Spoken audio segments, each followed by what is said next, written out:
like, you know what, let me catch up on Pastor Mike. And if you don't know Pastor Mike, you should go and check out Pastor Mike. First of all, they are called Transformation Church here on YouTube. Anyway, you can go check out the sermon on YouTube, Relationship Goals. It's like a series, right? And then recently he came up, I'm frazzled, I'm a bit frazzled. He came up with Relationship Goals Reloaded. And basically today, the sermon that I was watching, this is so crazy because it came out the same day as why I wish I waited. And he's been talking about the whole, relationship goals reloaded thing. But on this particular episode, he was talking about sex. And the title of the sermon is "There's No Condom for Your Heart" or something like that. You guys should really, really check that out. You should check him out. You should check the actual sermon out, the specific sermon that speaks about sex. I am going to link it down below, and you should really just take time and watch that sermon because wow, I am no preacher, and honestly, all I go off on is my own experience. He breaks it down for you, and wow. Actually, I'm gonna insert a little snippet right about now. The truth is, sex is glue. The easiest way that I could display it is anytime you have sex, the goal is to make whoever is having sex be stuck together forever. Now, I know we don't look at it that simply. That's why we do one night stands and Netflix and chill. And what you up doing right now? It's raining outside, and it's kind of cold, and she got a snuggie blanket. And I was going to go back to my apartment, but it's late. Well, these are all the things that people say. I've never felt like this about anybody before. And what happens is that sex is supposed to join the two together forever. But I'm in college, so you know what I'm saying, I can't really settle down. You know what I'm saying? I'm actually like on my way to being a billionaire and a music producer, so I can't really, you know what I'm saying, be tied down. But we have something special though. But maybe 5 years from now, when I settle down and, you know what I'm saying, finish showing my wild oats, then maybe, because you the one, girl, you the one. You know what I'm saying? Like, I want to let you know I got you saved in my phone as the one. And all of these mental and emotional and manipulative games that get played. And then what ends up happening is, you're like, I'm done with it. I don't want to do this anymore. And you try to rip apart. The problem is when you rip apart, when you were always supposed to be glued together, it will never look like what it looked like in the beginning. And there will always be pieces of you on pieces of me. It's so crazy how the sermon and my video came out the same day, and I was talking about how sex is glue. How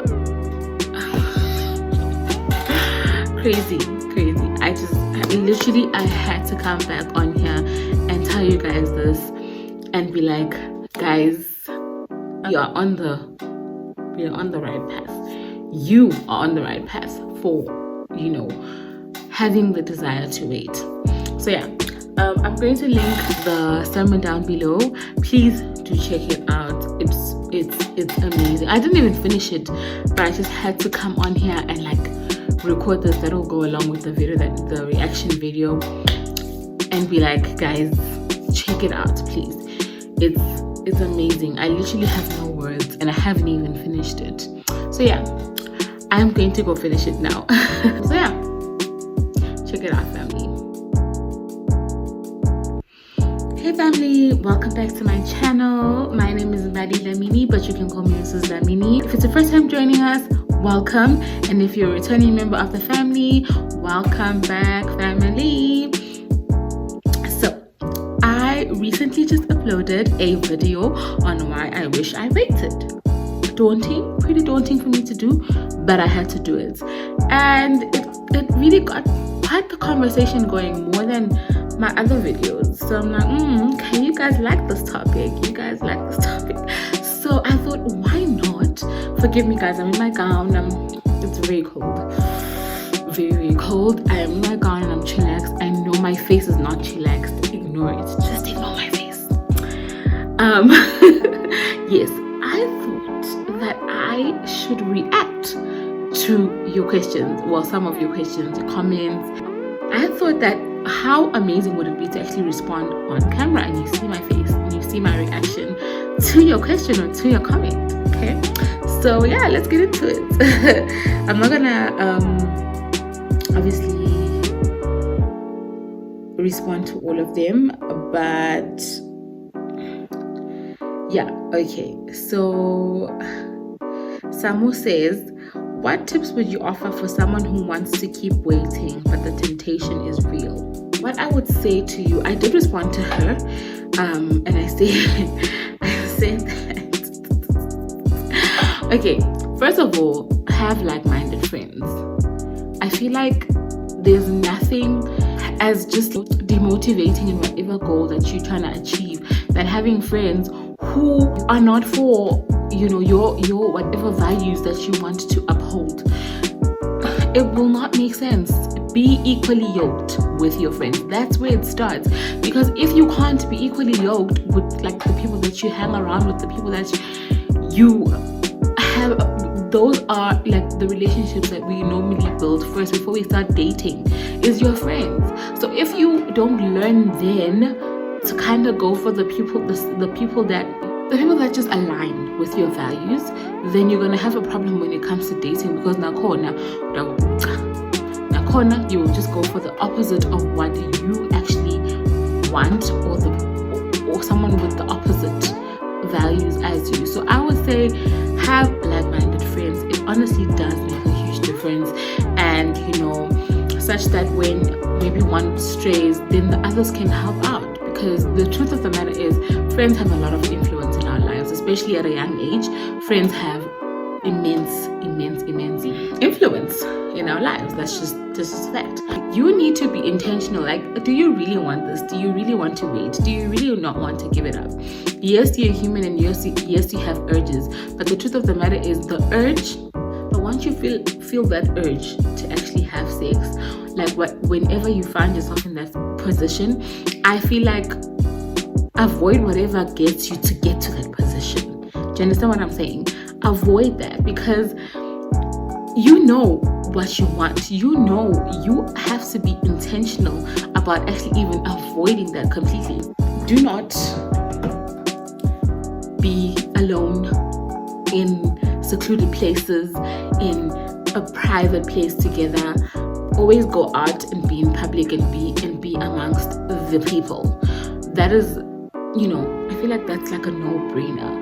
If you guys now are alone in the car, or you guys now are alone like in the house, then it's a problem. Whether or not it's in the evening because we all know sex can happen in the morning, sex can happen in the afternoon, sex can happen in the evening. So this whole thing of Netflix and chill, don't go in Netflix and chill. Don't do it. Don't do it. If you want to watch a movie, he must pay to go and take you out on a movie. I'm sorry, it's like I'm on the girl's side, but really, the guy must pay to take you out on a movie. You will not watch a movie in the guy's room. Don't do it. Don't do it. Okay, ladies, wear underwear. If you're going out on a date, wear underwear that you would not want anyone to see you in.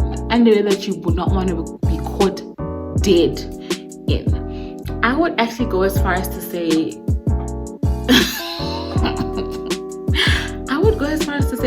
maybe don't wash down there. Obviously, it mustn't be like such that even Jay when you're just sitting, but like if you want to take off your underwear, it's gonna be like, okay girl, don't wash down there. Like that extreme. If you don't want to have sex, then you will do it, because once you find yourself in that position, you'll be able to be like, yay, nothing is happening down there. And I feel like that I feel like the only tip that actually all these tips could work for a guy, come to think of it. They really could. So these tips work for both male and female. Okay. The next comment. Oops. Okay. So Fezzi says, real, raw, uncut truth. Thanks for this, babe.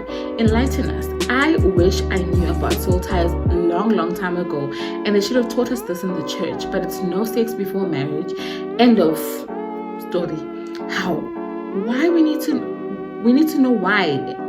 But hey, we know now, and we've given the chance to fix it if we didn't wait.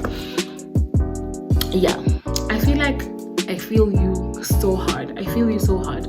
I myself grew up in the church, and it was just like, oh, no sex before marriage, and it's never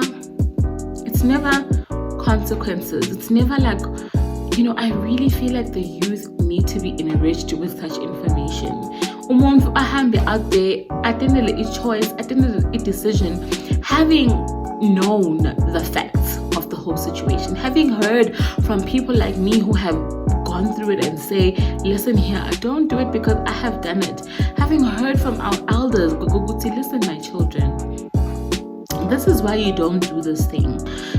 I myself found out about soul ties later on when I had already, done it. And, I feel like had I known, I honestly wouldn't have done it because it was so important to me. Like I said in the last video, I was so proud because I was a bit of a late bloomer and I did lose my virginity a bit late than most. Had I known about soul ties and had I known about just like the severity of the situation, honestly, I really don't think I would have gone through with it.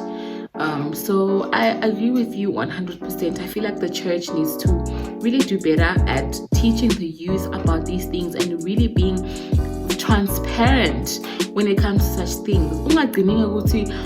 Thou shalt not fornicate. Like, I don't even know what that means.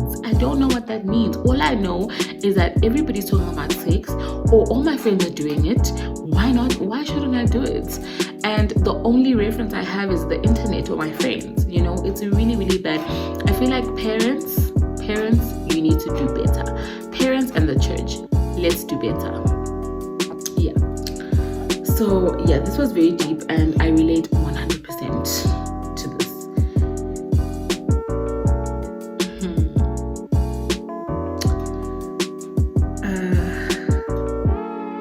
Okay, so this one is quite long, but I feel like I have to read it. So Wazi says, shoo, thank you for sharing such a sensitive topic. Personally, I think it's possible to wait. Yes, even in this day and age, I did and it was all worth it. But on a serious note, more than anything, it was a personal conviction I had and what God wanted from me as a young person. Purity. And not just no sex before marriage, but to strive for purity in all aspects, e.g. in my heart and in my thoughts. That's so sweet. And you do exude that. In my relationship with God, in my deeds. It's a choice that I made, also to give my now husband something to look forward to. Also, being about these soul tiles and spiritual husbands and don't. Yes, I've seen people struggle with that, and hey, it's deep. It really is deep. Hanging with like-minded people or friends makes it easier and understanding your identity in Christ and whose you are. I did just say having like-minded friends. Like, guys, it's very important. If your friend does not align with your values, like, you might want to consider that. When I got married, turning off the it's a sin switch was so hard. From being told and taught it's a sin, don't do it, to do it, it's what God designed for you to enjoy in marriage. And absolutely, I agree with that. I feel like it's not discussed enough in churches. Youth leaders, please do something about this. Do something. You can't just say sex is a sin and that's it. When like, this world is all about sex. Like, you switch on the TV and what do you see? Sex. So yeah. Actually, I would really love to have Wazi and her husband on the channel and just ask them and like find out how do they do it, like, and just like maybe they could help other young couples out there that are courting, or you know, just some young people out there. You know, I'm going to pray about this and I'm going to get them on the channel. Oh, and then Mr. Ntando says, so I listened to this again. I have a challenge I'd like to throw out to you. It's all good and well to say, let's save sex for the marriage bed. But yeah, I said it. But can we speak about what happens in the interim? If we can agree that men's love language is usually physical touch, then we could say it would be easier really for ladies to hold off until marriage while dating. But it is definitely harder for guys. I'd like to hear from both a male and a female perspective. How do we navigate the space between dating and marriage without sex? Really? You are really gonna just like throw that in there? Honestly, okay, this was my reply. Men are not the only ones that have physical touch as a top love language.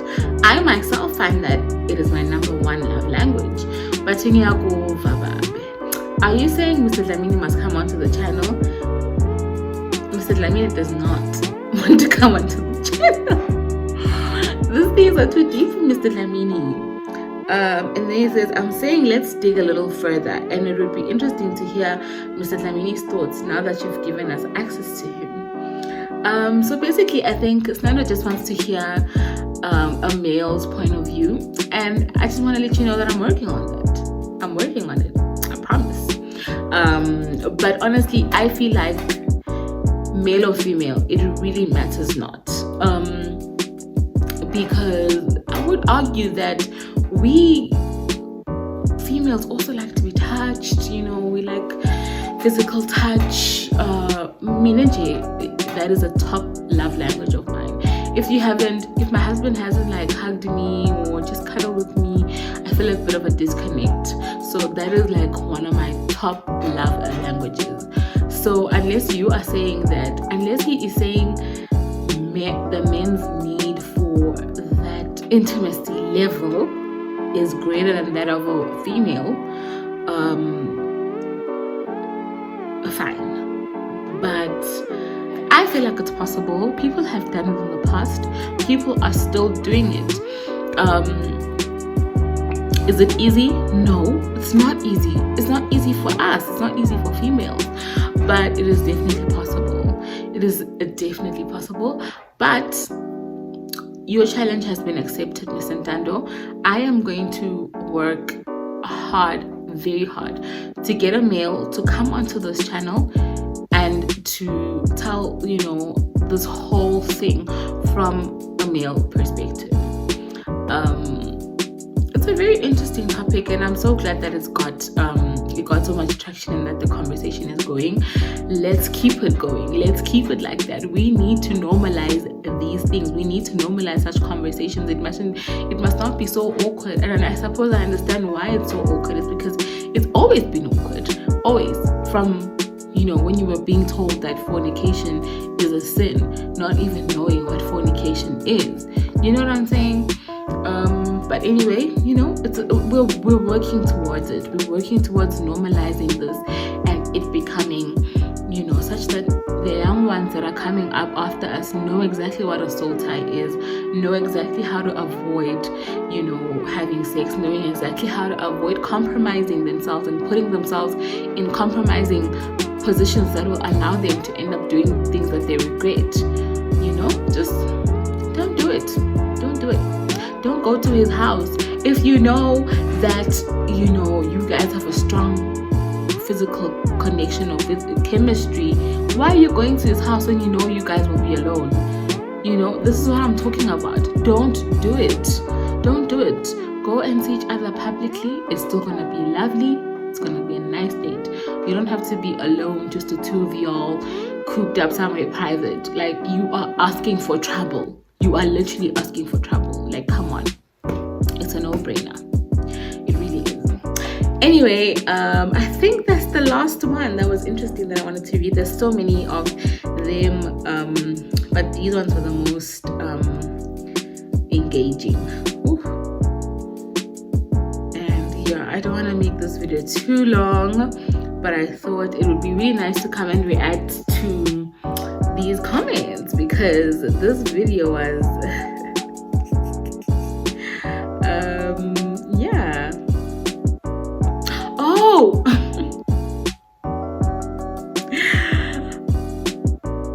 the last one who kept laughing at me. People kept laughing at the fact that I said you pray during sex. Yes, guys, can you say you can pray during sex if you're not married? You can't. But when you're married, you are closer than ever. And when you're engaging in that act, it's beautiful. It's an act of love. And it's an act of, just like bringing yourselves together. You guys made a covenant with God, and now you guys are just like within that covenant. You're like within, and you're asking God to bless your marriage, and you're asking God to, like, hey, honestly, I don't know why people found that. Like, I pray honestly during, like, I guys, I don't pray out loud. Like, I don't pray out loud. That would be weird. But I'm praying in my head while doing it. I'm like, oh God, thank you for this man. I'm like, oh God, like, may the devil not even think about, it's very important, guys. You must pray during sex. Anyway, on that note, I think this brings us to the end of the video. Thank you so much for tuning in, family, and thank you so much for engaging and keeping the conversation going. I really, really loved it. I enjoyed reading all of your comments, and I think that this is definitely not going to be the last episode on this topic. I'm excited. Thank you so much for tuning in. Please don't forget to like, comment, and subscribe, and I will see you on my next